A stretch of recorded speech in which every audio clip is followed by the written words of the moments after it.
Good morning. How are we doing this morning? Good. You all recovering from a holiday weekend? Yeah. Our early birds were not as much as you guys. So you're here, you're bright-eyed and bushy-tailed and ready to go, yeah? Well, my name is Brooke, and I have the huge privilege of being the Connections Coordinator and the Beloved Director here at Grace Place. So if I haven't met you, I would love to meet you after service. I'll be out on the plaza. Come say hi. I would love that. And when Pastor Clay was asking me if I would give the message on a Sunday morning, I was super excited, 100% yes, sign me up, I'm in. And then I was kind of doing the math and looking where we would be in our Bible in a Year challenge, and I saw we'd be in Lamentations. And I thought, how convenient for Clay to be gone this week. And also, how convenient he didn't tell me what I'd be speaking on when he asked if I was free. But seriously, I think we can all agree Lamentations is one of the most overlooked books of the Bible. It's 5 chapters, 5 poems, no easy answers. And the whole book is one long lament. And a lament is defined as a passionate expression of grief or sorrow. And the design of these books is really intentional. Chapters 1 through 4 are actually acrostic poems in the original Hebrew language. So each verse begins with a letter from the Hebrew alphabet. And this really linear and ordered structure is in direct contrast to the chaos and the pain and the grief that's explored in these poems. It's about a people who are just trying their best to express something that feels absolutely inexpressible. The city of God, Jerusalem, has fallen. The walls are broken. The temple is destroyed.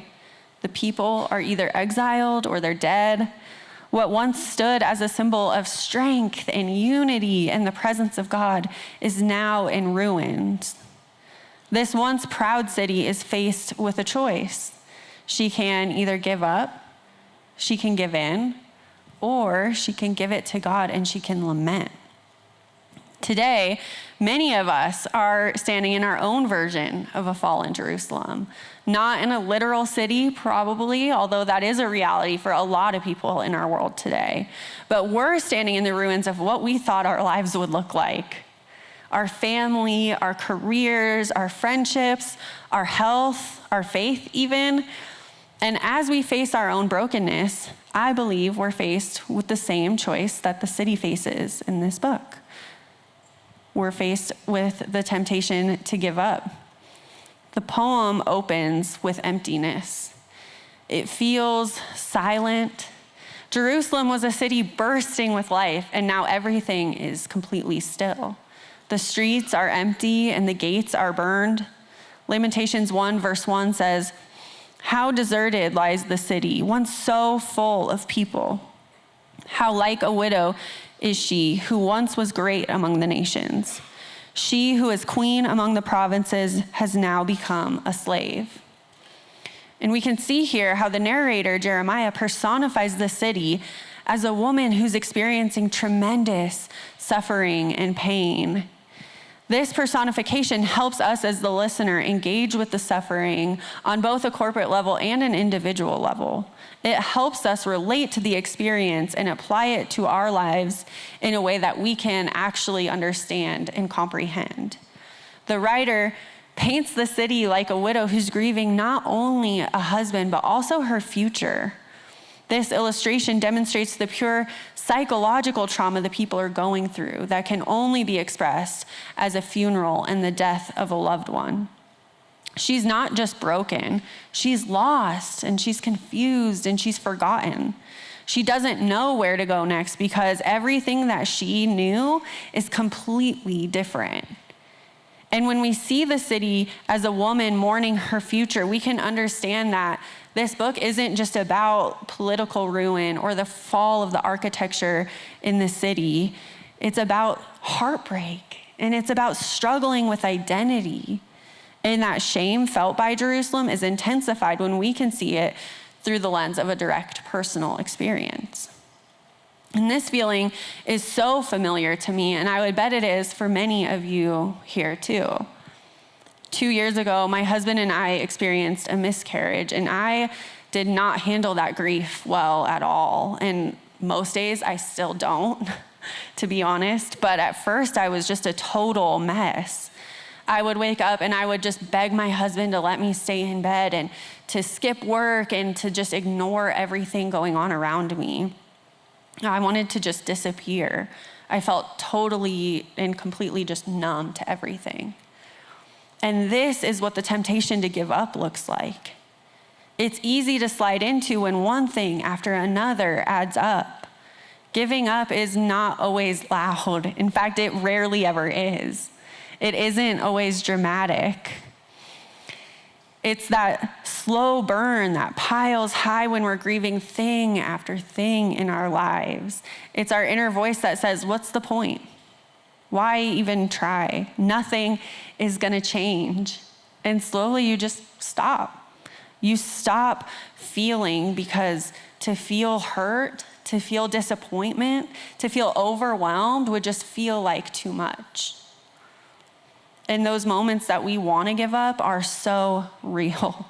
When you're dealing with chronic pain or sickness, or you have a friendship that just ended, or a job that fell through, or whatever that looks like in your life, those moments are real and they do suck. But grief is not a reason to quit. It's not a sign that you're failing, it's a sign that you're human. See, giving up tells you to stay silent, but lament gives you a voice. It invites you to bring a raw and confused and a broken heart to the one who can hold it. Next, we're faced with the temptation to give in. Lamentations 1 verse 8 says, Jerusalem has sinned greatly and so has become unclean. All who honored her despise her, for they have all seen her naked. She herself groans and turns away. And this imagery reflects a woman who's unclean, who has sinned greatly, the text says. And here we can see the city is no longer just grieving. She's ashamed and she's exposed. It reflects not only personal tragedy taking place, but also personal failure. This, to me, represents the temptation to give in, to believe the lie that your failure defines you. It says, this is who you are now.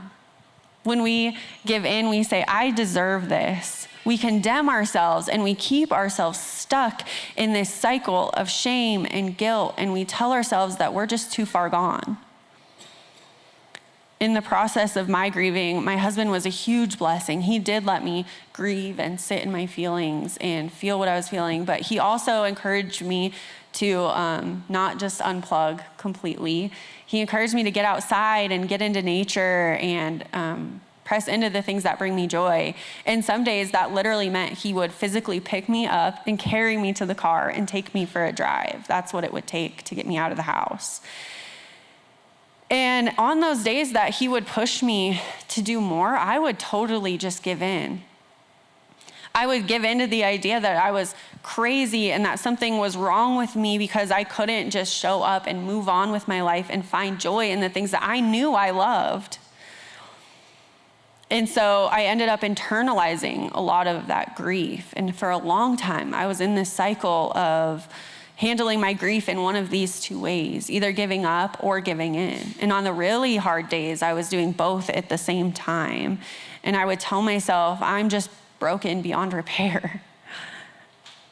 I am not strong enough to handle this. I'm not praying enough, or I'm not praying the right things, because if I was, I would be finding joy again, and I'm not.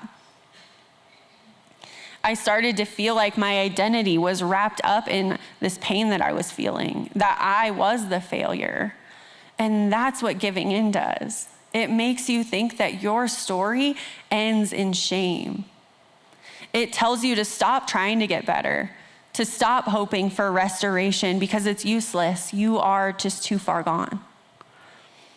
But your grief does not disqualify you from God's grace. Lament doesn't gloss over guilt. It acknowledges it, and it seeks healing. It says, I have messed up. I am broken, but I believe that God can redeem even this.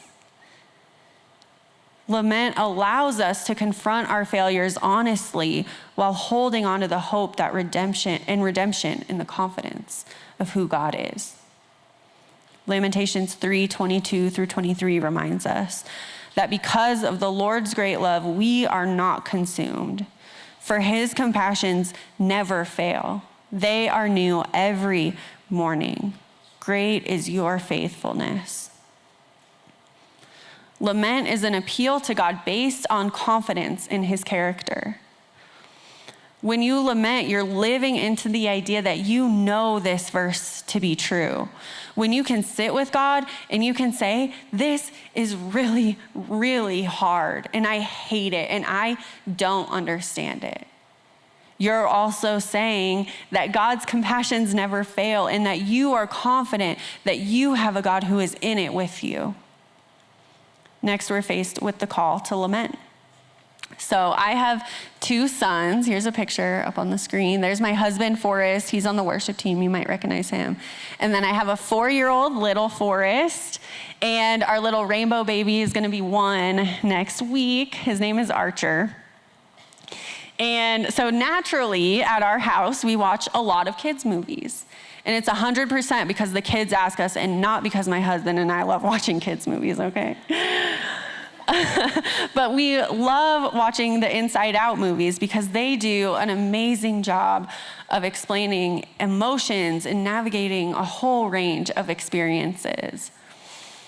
And if you haven't seen the movies, they're about an 11-year-old girl named Riley, and her emotions play the main characters. So we see Joy, and she's this like glowing yellow. She's always cheering people up. She is just the life of the party.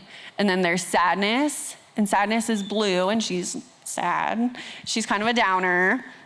And there's other feelings in there too. There's anger and fear and disgust. And all of these emotions are the characters in the movie. So it's really, really cool to watch. But when I was writing this message, I was reminded of this scene where the character Sadness comes alongside one of the other characters, Bing Bong, who is Riley's imaginary friend from childhood. Watch this. Oh, the stuffed animal Hall of Fame! My rocket! Wait, Riley and I were still using that rocket.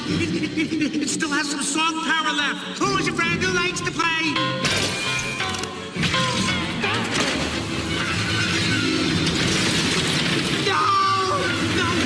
No, you can't take my rocket to the top. Riley and I are going to the moon.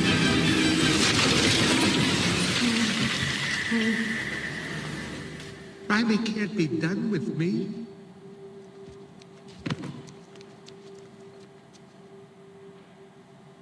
Hey, it's gonna be okay. We can fix this. We just need to get back to headquarters. Which way to the train station? I had a whole trip planned for us. Hey, who's ticklish, huh? Here comes the tickle monster. Hey, Bing Bong, look at this. Oh, here's a fun game. You point to the train station and we all go there. Won't that be fun? Come on, let's go to the train station. I'm sorry they took your rocket. They took something that you loved. It's gone. Forever. Sadness. Don't make him feel worse. Sorry. It's all I had left of Riley. I bet you and Riley had great adventures. Oh, they were wonderful. Once we flew back in time. We had breakfast twice that day. Sadness. It sounds amazing. I bet Riley liked it. Oh, she did. We were best friends. Yeah, it's sad.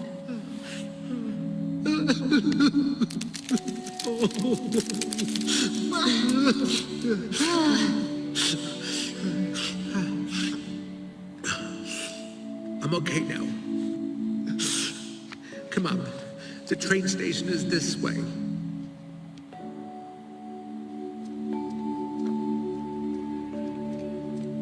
How did you do that? I don't know. It was sad, so I listened to what... Hey! There's the train!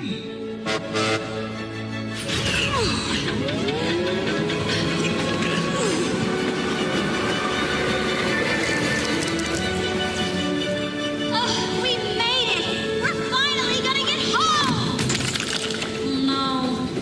facts and opinions look so similar. Don't worry about it. Happens all the time. This is such a great model of what it looks like to lament. In this scene, we see Joy trying to move Bing Bong along and cheer him up and take him with her, and he can't get on board. He's grieving, and no matter what Joy does to move him forward, he won't budge. It's only when Sadness comes and sits with him and spends time with him and asks him questions that he's able to get up and make forward progress. Sometimes people want to put on this brave face and be okay and move on and forget the past, but grief is not like that. It doesn't work that way. Unless we acknowledge it and we sit with it, we're gonna be stuck in it and we're gonna be confused by it. And I think it's worth jumping to the end of the book in chapter 5. The last lines of the book are this: "Why do you continue to forget us? Why have you abandoned us for so long? Restore us, O Lord, and bring us back to you again. Give us back the joys we once had. Or have you utterly rejected us? Are you angry with us still?" The book doesn't end with a nice, neat conclusion.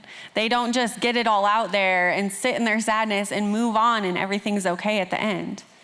No, up into the very last lines of the book, they're wrestling with God and they're asking these hard and these painful questions that come with grief. You won't have all the answers at the end of it, and you might not even feel that much better, but naming it and giving it to God is a step in the right direction. And sometimes I think lament gets a bad rap. Lament is not just whining. It is worship in the wilderness.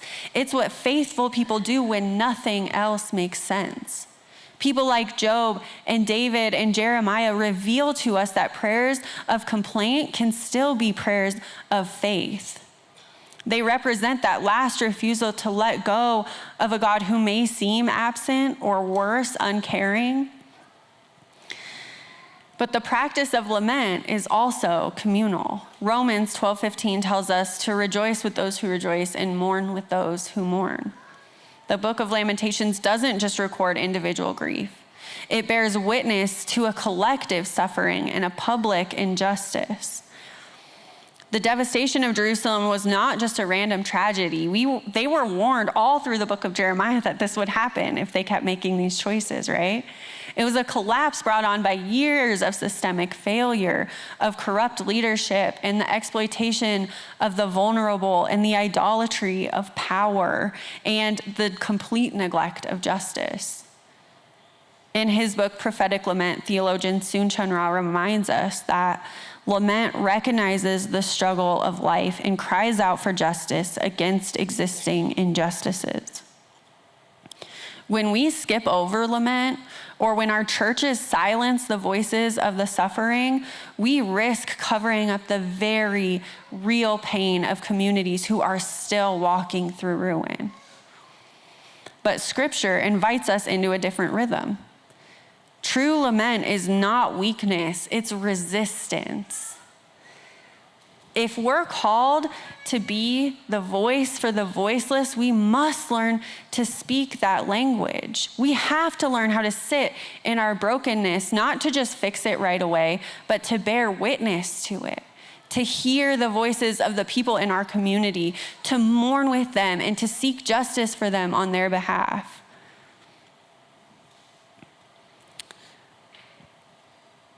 Our world is filled with injustice, poverty, and war, and rebellion against God, all of which should move us to action, and it should move us to tears. So whether you're grieving a personal loss or you're standing in solidarity with someone who is hurting, whether that's a friend in their diagnosis or another name in the news or another tragedy in our world, lament is how we resist that numbness. It's how we say, this is not how it's supposed to be, and how we cry out to a God who moves towards justice and who sees us. I remember going through that hard time in my life after our loss and just feeling exhausted all the time, but then also just feeling like, okay, this is the new normal. I'm messy and I am broken. And it wasn't just the grief that I was feeling. There was so much shame and guilt wrapped into it all. And I struggled with those feelings and I wrestled with all of this on my own for almost a year. And when I say I felt isolated and alone, I truly have never felt more alone than during that time. The past 3 years, I've been attending North Park University, working towards my master's degree in Christian formation. And so about a year ago, one of my assignments was to set a timer for 5 minutes and journal what you want to say to God without stopping. And then we were supposed to post that to our discussion board and let our classmates reply. And so I sat down with my little coffee and my computer, and I set my timer for 5 minutes. And then I think I blacked out because what was left on that page was not what I was expecting. It was a very angry message to God. And I'm a fairly private person, and so I think usually I'd be like, oh, that's weird. My timer never went off, and kind of cheat the system and start over. But I didn't. Something in me was just like, no, this is what it is. Send it. Maybe I just didn't have an extra 5 minutes in my day or something. But I posted it. And I was shocked by the replies I got from my classmates. I was met with gratitude, first and foremost, for being honest, but then also so much kindness and care and offers for support for myself and my family. And it was in that messy and unfiltered place that I really felt like I heard God say to me, okay, girl, you got it all out there. And now you know that I'm here and I have been here all along. Something powerful happens when lament is done in community because it's not about getting answers. It's about knowing that you're seen and that God is still with you through it. And when I was met with the care and the kindness from my classmates, I experienced care and kindness of the Lord. That's what it means to be the church. It means that we're constantly inviting others into our lives to pray with us, and we're speaking our hardships so that our community can lift us up and give us a voice when we don't have one. And I'm just gonna put a shameless plug out there for our men's and our women's tables. If you're not already connected into one, I highly, highly encourage you to get connected. And I know how scary it can feel and how messy it always is because we're all just people trying to figure it out. But I also know that when I can bring what I'm carrying to a group of women on Wednesday mornings and they hear me and they see me and they remind me of who I am and they remind me of who God is, that has single-handedly changed my life. So if you're interested, I invite you to fill out one of those Connect cards in your seats, and I would love to talk to you about that this week if you have any questions or anything. But let's get back to the text. Let's reread Lamentations 3:21 through 23 again. Because of the Lord's great love, we are not consumed, for his compassions never fail. They are new every morning. Great is your faithfulness. So when you're in pain, when you feel like the walls of your life are just collapsing around you, you have a choice. You can give up and let depression have the final word. You can give in and let shame and guilt define your identity, or you can lament. You can name your pain and you can cry out to a God who is listening and who is there with you, for his compassions never fail. And you're invited to bring others into that space with you. Jesus himself lamented. He lamented twice for Jerusalem. He weeps Mary's tears at the death of her brother Lazarus. He laments when he experiences his final meal with his disciples, and he openly shares his anguish. He wrestles with the Father in prayer in the Garden of Gethsemane. And finally, on the cross, he chose lament when he cries out word for word, a psalm of lament. My God, why have you forsaken me? He did not give up his mission. He didn't give in to what other people were saying about him.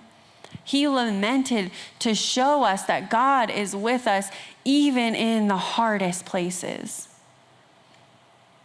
So if your heart is broken, don't hide it. Bring it to the altar and name your pain.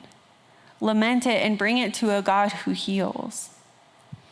So we're going to take just a couple minutes and spend some time in reflection. And you all have cards on your seats. So I invite you, as this music plays, to just take a couple minutes and reflect on whatever it is that you're lamenting in your life and write it out on the card.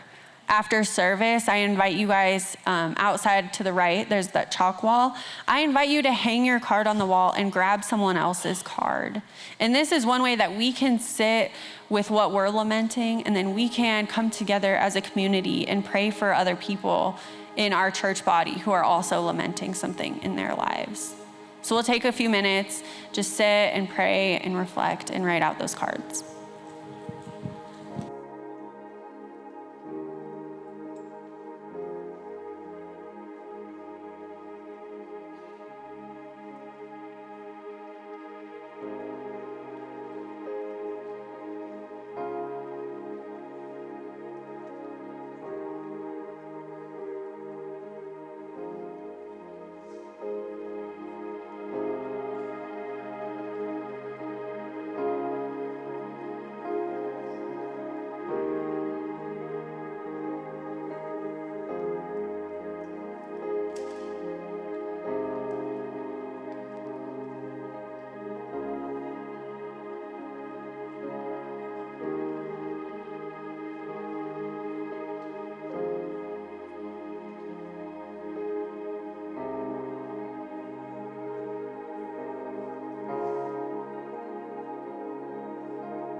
Let's pray.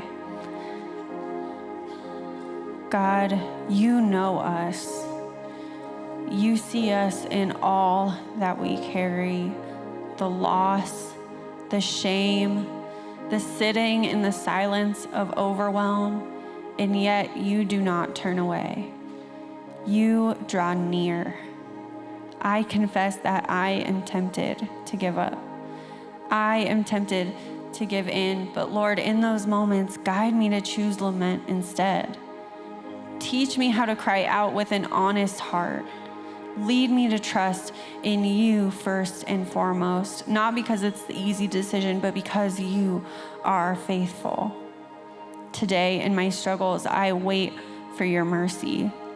I cling to your promises, and most of all, I rest in the truth that your compassions never fail, that they are new every morning. Amen.